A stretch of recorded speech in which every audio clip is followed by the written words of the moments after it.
Hello, good day, everyone. Welcome back to the podcast From Zero to Hero. Today, I'm your host, Tony Mudd, and I am super thrilled that you are joining me on the podcast. You can be doing anything with your time and energy, but you are here with me, okay? So today, I got something special. Today, we are tackling something that affects millions of Americans every single day. We're tackling how to deal with a bad manager, right? If you ever had a horrible boss, and I'm talking about that kind of person that makes your stomach turn on Sunday night just thinking about going into work on Monday morning, this episode is for you, okay? But here's the truth. A bad manager doesn't just ruin your workday. They wreck your confidence, mess with your mental health, and even those issues even follow you home into your family life, your sleep, and your sense of self. But here's the good news. You are not powerless. And today I'm going to walk you through how to deal with a bad manager, how to protect your mental health, and how to take back control, even in some of the most toxic work environments, okay? So let's talk about this a little bit more. We spend so much of our life at work, more than any other place in our lives, right? Between getting ready, commuting, working, doing your actual job, and even decompressing after work. More than 10 plus hours a day revolve around your work. That's more than half of your life, more than half of your waking life. And most of us were spending that time working for somebody else just to pay our bills, support our family, build a life. But what we don't realize is how much power our managers truly have over us. Not just our careers, but our actual mental health. Okay. It was once said that your manager affects your mental health more than your therapist. And I can tell you right now, that's a hard truth. Because if you have a great boss, if you have a great supervisor, a great leader, you know how good it feels to go into work. And you don't even have to be asked a lot of time to go into work. You just truly enjoy what you're doing. But if you have a toxic employer, you know how quickly that can break you down. A great boss or a great supervisor or a great manager can make you feel seen, valued, motivated. But a toxic leader, on the other hand, they can leave you questioning yourself, leave you questioning your abilities and even your worth at work. So let's talk about some red flags here, okay? So how do you know if you're dealing with a bad manager, a bad leader, a bad supervisor? Sometimes it can be truly obvious, but other times it can be kind of subtle.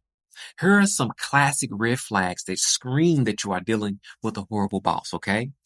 The first thing is that they micromanage every task, but never leave clear guidance.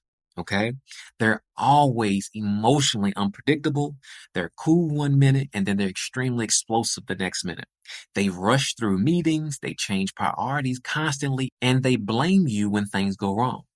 They gossip with people, they play favorites, and they make inappropriate comments. And worst of all, they can even make you question yourself. Are you good enough? Are you not good enough in the workplace, no matter how hard you work?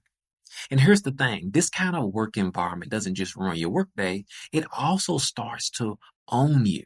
Okay. You find yourself thinking about work even when you're at home.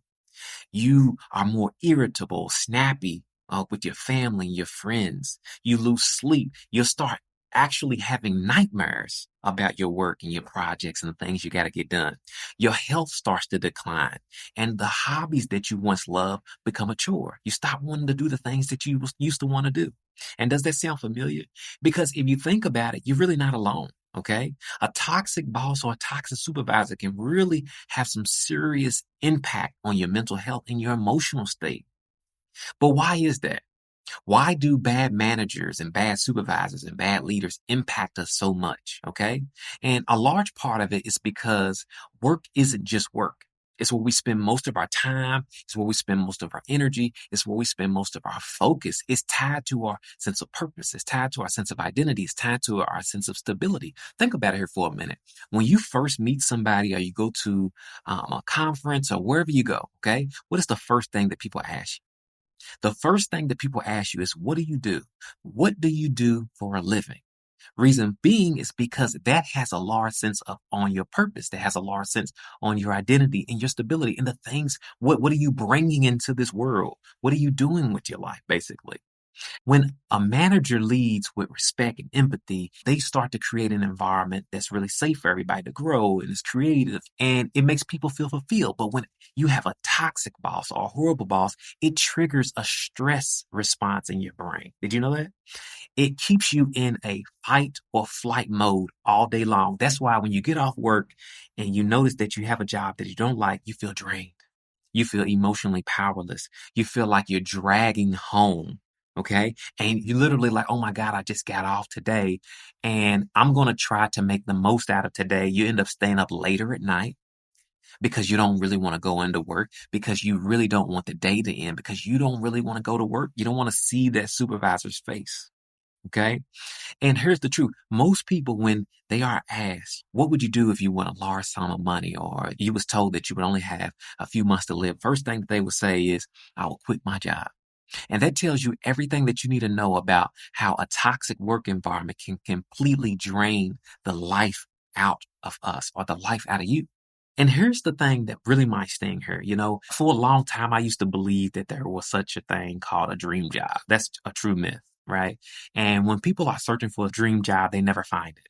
And the truth for that is because we're looking for a dream leader, not a dream job. Those don't exist. You can have the perfect salary, unlimited vacation. You can have all the perks in the world. But if you have a toxic boss or a toxic supervisor, none of it matters because it's not the job that breaks you. It's the leadership. Sometimes I wish there was an X-ray vision machine that could scan a company's culture before we accept the job. Imagine being able to see the truth behind the polished job descriptions and we are like family pitches and all those things. You were able to spot the micromanagement. You were able to spot the office politics, the unpaid extra tasks, and the passive aggressive emails. You were able to feel the tense energy in the room that no one tries to mention in the interview. But since we don't have that X-ray vision, we need some real tools to help us make some real decisions on how to deal with toxic managers, how to deal with inappropriate leaders in the real world. Okay. So let's talk about some of those practical strategies. Okay.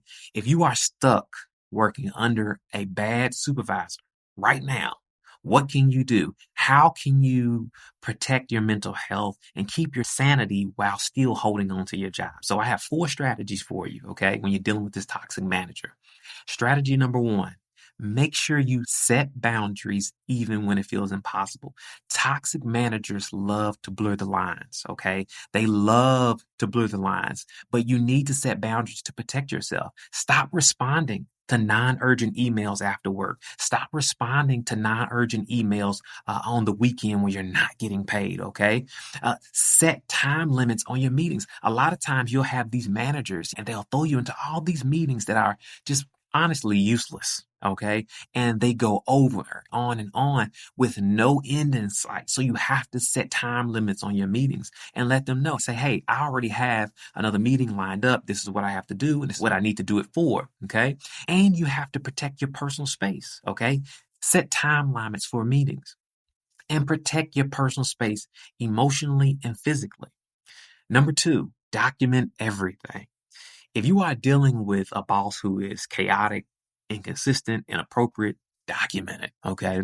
Keep a paper trail. And one of the big reasons is because it's not about being sneaky. It's about protecting yourself if things escalate, okay? Because if they're doing things that are inappropriate, you want to make sure that you're protecting yourself. Number 3, manage up.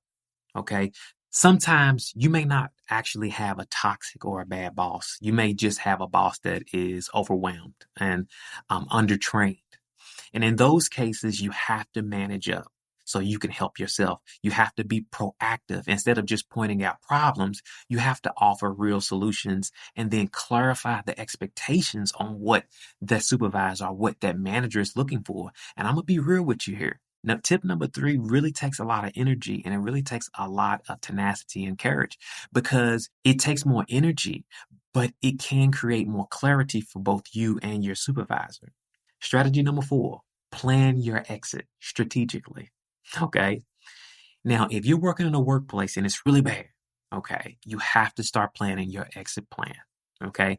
But do it strategically. Don't just quit out of anger, quit out of frustration because you're going to be without a job, without an income. okay, before you can get to your next place of employment.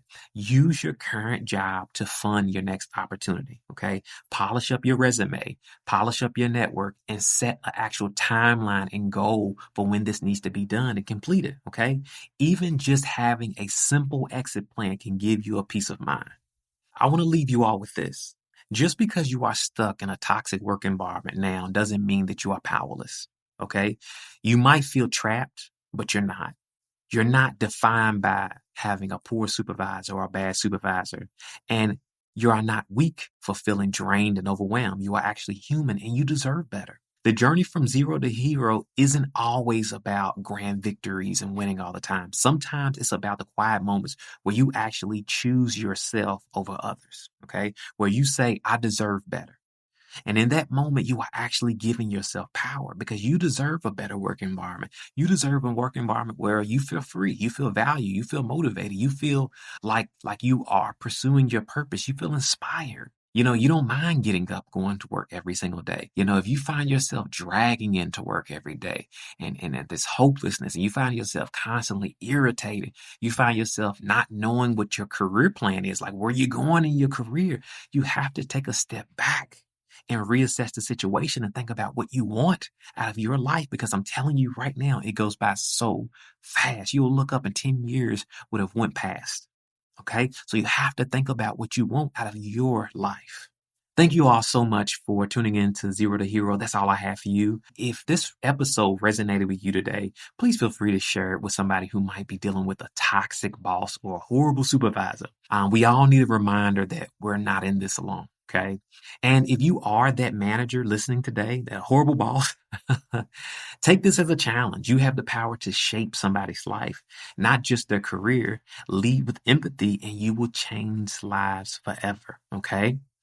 Until next time, take care, y'all, and stay positive. Peace.